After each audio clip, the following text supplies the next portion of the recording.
What up YouTube? It's your boy Will Ryder back at you with another video, and today I'm going to be making an anchor. A little bit of a backstory for this. In the Marines we have what we call corpsmen. There are doctors that are out there in the field with us, and in all of a sense they're attached to us and they're honorary Marines, and we take care of them because they take care of us when we need our band-aids and bullets patched up. One of our corpsmen is leaving soon, so like most services we do a going away party and give them a gift as they're going away. And we are making Doc Silva his going away gift, myself and another Marine. And this is what I've started so far. Alright, this is the design I've done in easel. And I'm going to cut most of it out with the CNC machine, but because the material that we're using is thicker than my CNC bits, I will cut the rest out on the bandsaw. So what I plan on doing is pretty much half of it at a time. I'm building up this half right now, and then I'll build up the other half, and then we'll glue those two halves together. But I need to make a big board like this to be able to cut this anchor shape out. So let me show you what I've done here. Show most of my failures, but this was a pretty big one. I was planning on using all these small pieces, doing it half at a time so I could run it through the planer to flatten it out, glue it together, and then cut the whole thing out on the CNC machine, but this didn't work out. It was too many pieces. I should have thought about putting salt or sawdust in the glue to keep it from sliding around, but it slid around too much. Things didn't work out for me. This was about $40 worth of select pine that I wasted, because even with all my efforts of beating with a hammer and trying to get it to sit flat, I could not get it to sit flat. And just because of how staggered it was, I didn't want to bother with it anymore, so I ended up giving up on this portion. The original plan was for it to be pretty thick, and because how staggered it was, you can kind of see it here, and you'll see it better here in this clip. I thought there was going to be too much material taken away, and with the end product that I ended up with, this would have been fine with as much material I would have had to have taken out with the planer.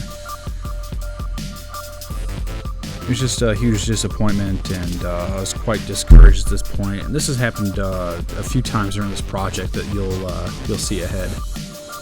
All right, back at you. New day and a much better mood.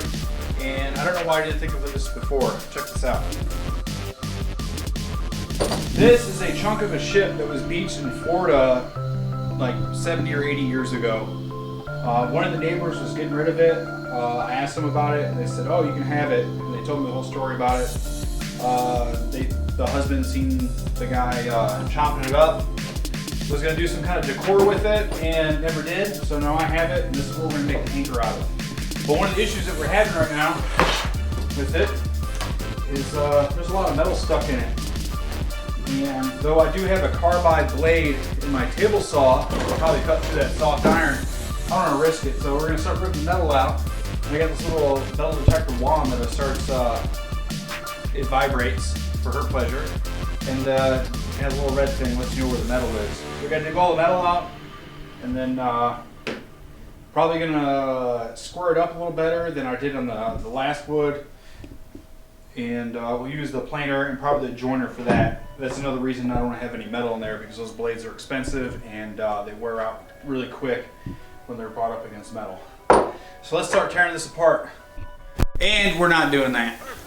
We've got a couple issues here. Start over. The mic wasn't on. And the mic's on now. So scratch that plan, we're not doing that. But yeah, this thing over here, there's way too much metal in here. I don't know how they put boats together. It's very complicated. They have a lot of these plugs in here. We pulled these screws out. They're actually copper screws. Actual like Phillips head screws. I've never seen those before. That hold these runners in here. And also there's screws that go in this way. And just looking at the, we're able to see one of them. The head on it is just flat, but they're screws. I don't know how they drove those screws in, And then the paint is another issue. I don't want to run this through any of my tools because I'm almost positive that this is lead-based paint. It is heavy. I don't want to even touch it. And just, yeah, the paint, no good. I gotta clean all this up before I do anything else in here because what is that brain stuff you get from the lead? What do you get? You can talk. Oh, by the way, I got a camera guy. His name is Mac. This is his first day, so give him a break. Yeah, we're skipping on this. We're gonna think of something else. Third time's a charm, am I right? So what I did is just went and picked up some bigger pieces of select pine. And I had 4 pieces, so if I screw one up, what do I do with it? I'm gonna glue these together with some biscuit joints. Just trying to think if it were gonna break, how would it break? I think the ends of the anchor would break off, so I think we'll make this the top of the anchor and curve out like that. And I think if I have the biscuit joints right here at the center line, there'd be less chance of it breaking. This is a big pain in the butt. These were both boards that I cut in half were cupped real bad and had a little bit of twist in them, and they're too wide for my joiner, and I had to make this thing over here. Now this is just a melamine board. Turned into a sled, some sandpaper there for some grip, and I got some stop boards here, and they weren't tight on the board. It just kept the board from sliding around too much back or forth when it was going through the planer. And I just used these. This is from one of the hammers that I made, and I used these to wedge up where it wasn't touching to get one side nice and flat. That way I can flip it over and make that parallel to the flat side. And I've just seen another video on YouTube, not the first one I've seen, but another one recently, where they show you how to make one of these. So I'm going to go check out a planer sled on the old Google box, and you'll see what I'm talking about. I'm just going to mark where I'm going to put those joints, biscuit joints.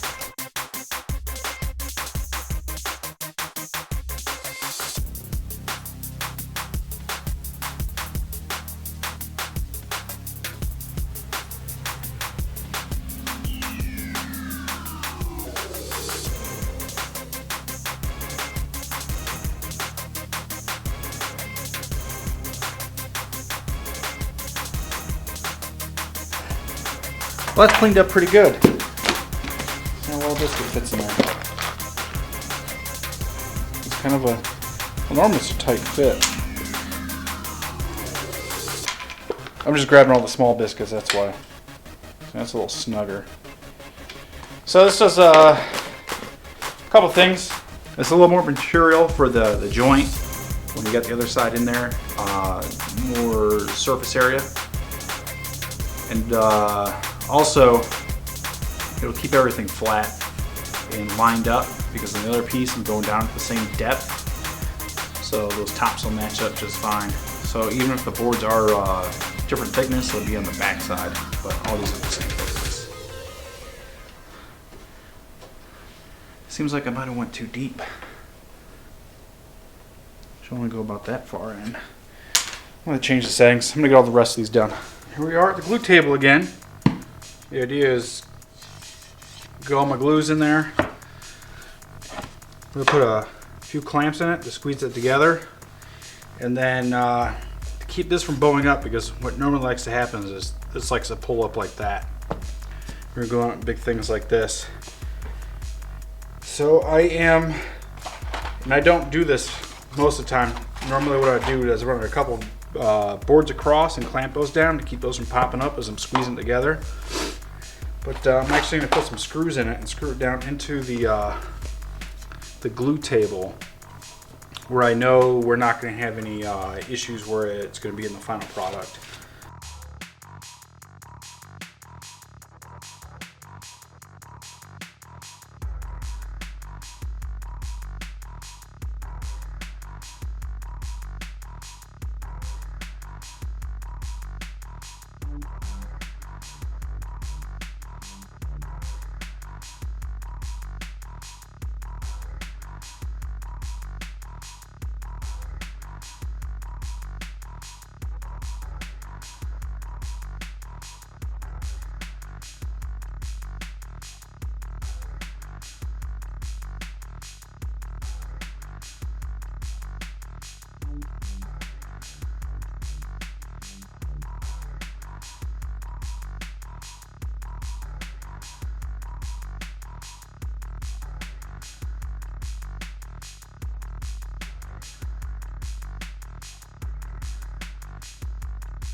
Then we let it dry. I guess that turned out okay. It's actually kind of flat. Now, you can probably see that. There's a little bit of curve in it. It's still somehow curled up this way. There was a bit of tension in it when I popped the clamps off. The board actually ripped the screws out of the piece of ply that it was screwed to. Now, you mount it into the CNC machine and get this cut. I gotta clean it up so we can get it to sit flat. And then I think I'm gonna screw it down straight to the waste board. Not worry about these clamps. So I'm gonna get that done. I think we're ready to go. Nervous about it. Plug in the laptop and we're gonna hit go. I need this to work because I'm running out of time and I don't have the ability to go to plan D now. So let's hit some buttons and see what happens. Mind your ears.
So it's kind of loud, might be hard to hear me. There's something wrong with the SVG code, that vector file. It wants to do everything multiple times. Every time you see it go up and down, it's cutting the same thing. I don't know what's going on. So it's gonna take almost 3 hours to cut this out, and it should only take about an hour. It's a very simple vector file.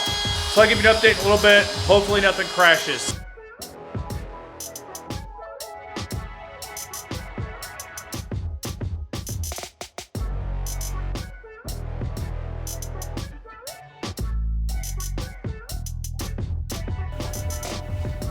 Well, clearly there's something wrong with this vector file I made. I don't know what the hell that thing was doing. That little bit of a thing there. Level. Backside looks like. All right, not bad. I'll take the knife and cut that out, and then see how strong this is. I think I'm just really worried about it breaking. My like that. My biscuit joints, I got one here and one here, but not one right here in the center where I wanted one. And same with this one up here. This is where the boards break. I got one in this, I thought I did, maybe I missed. I got a little bit of one there. Oh, I do have one over here on the tips of the end of the anchor there. I'm gonna cut this out, and then I'm gonna call it a night. And then we'll be back at tomorrow. I got a back thing I'm gonna put on this, and we'll see. Okay, a couple things. One, I hate editing. This takes forever. And two, this video has gotten too long. I think I'm gonna cut it here, and we're gonna go and edit part 2, and that'll come out later. I want to make sure I can get this out in a timely manner, so stand by for part 2. More bad things happened, but don't worry, this story has a happy ending. As always, I appreciate you watching, and if you liked it, give it a thumbs up. If you didn't like it, give it a thumbs down. Make sure you hit that subscribe button, and I'll see you next time.